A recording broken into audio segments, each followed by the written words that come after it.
Next one is the best 1/5 to 1/6 scale statue. We had to combine this one. There were a lot of choices, but we felt that still the options were quite thin. And then also on top of that, there was a few things about the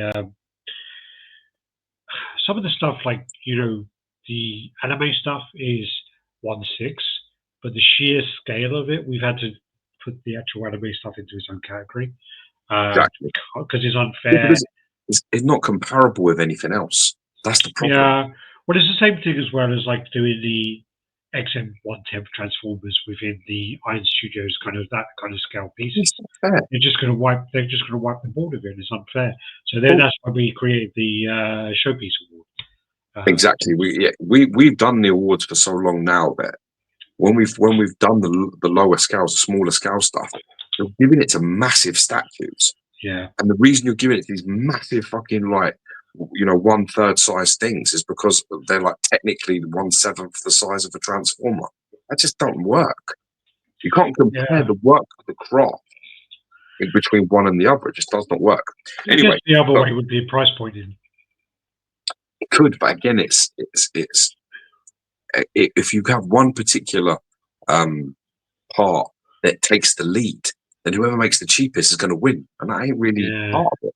But price is a part, but it's not like the thing we can use as the measuring stick, really. Anyway, let's go on to this. So the bronze for this is the Prime One Studios Berserk Guts art statue.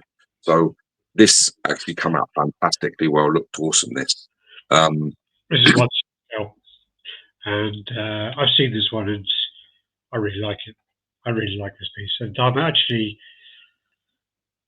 not a fan of Berserk. I do like Berserk. Yeah.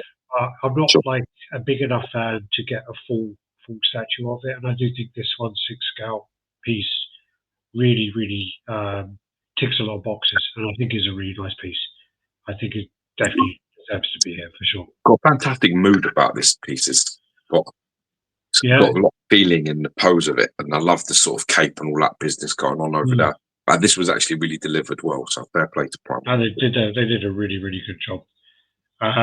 Next up, we have so we go into the silver, and this silver is the Frankenstein monster from Sideshow Collectibles. We've gone with the first that's in hand. This is in hand now. It's starting to get out there, isn't it? Frankenstein. So this one, they've done a black and white version, a variant, but I mean, I think they did a fantastic job with it. It's got the light up on the base. I'm really happy to see this. What's the line called? Is it Myths and Monsters line? Is that what it is? No. Myths and Monsters line is the Tweeterhead line. So what's this one? It's just their Monsters line. It's just because this is like they're doing all of these characters, isn't they? Now that this is going to be. I actually really love this scale. Like 1/5 scale, I think is a fantastic scale. I was really interested in this piece actually to purchase it myself. I just don't want to get into another line. Well, man, and a Kill Man. I probably would have got this if it was in core scale. I would have been. I really like scale. I have nothing in 1/5 apart from is my Hulk and Wolverine 1/5? I can't remember. Yeah, probably. Yeah, I think that's 1/5 or 1/6. Yeah, but other than that, I just don't want to try and get too many. I've just got fucking 1/3 piece in, for God's sake. So I don't want to crack into 1/5.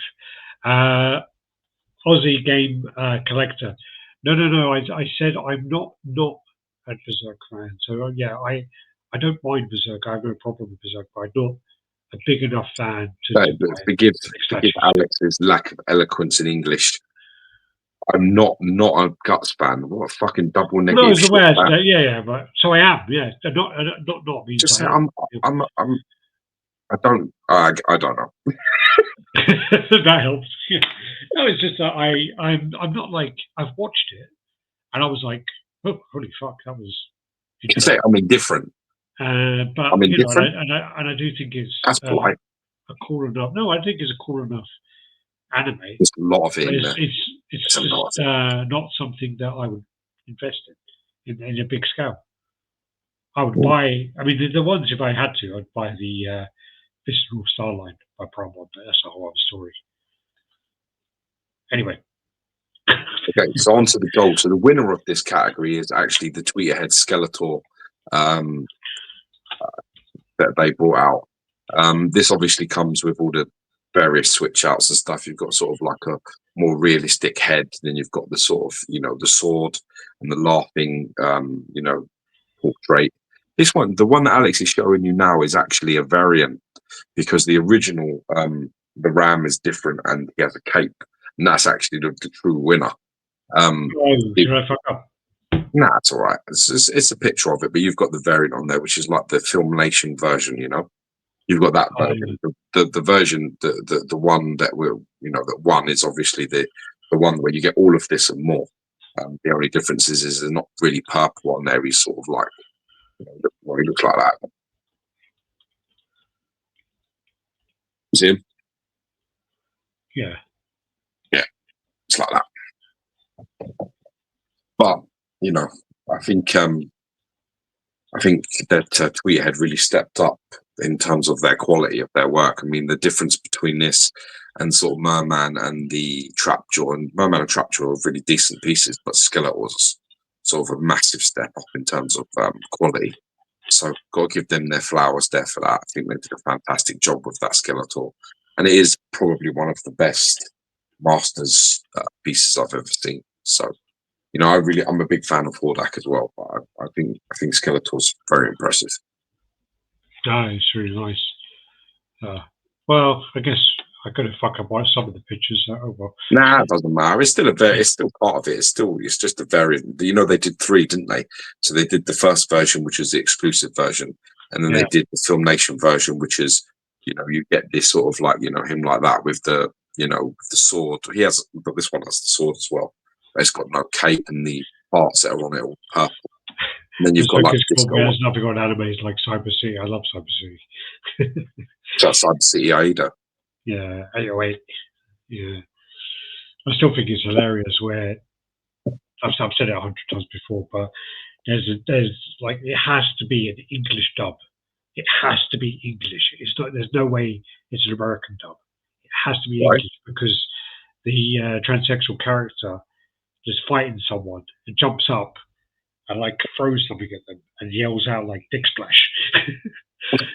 And that's such a fucking English like 90s like disrespect for it. It's like no American says that ever. No, I don't think that's an American thing, is it? No, Dick Splash isn't, definitely not. Dick Splash is well an English insult. And then the transsexual character basically says that, and it was just like, did they just say that? I had to rewind it. I'm like, God, yeah. So anyway, congratulations to Tweeterhead, man. Gold for them. Gold.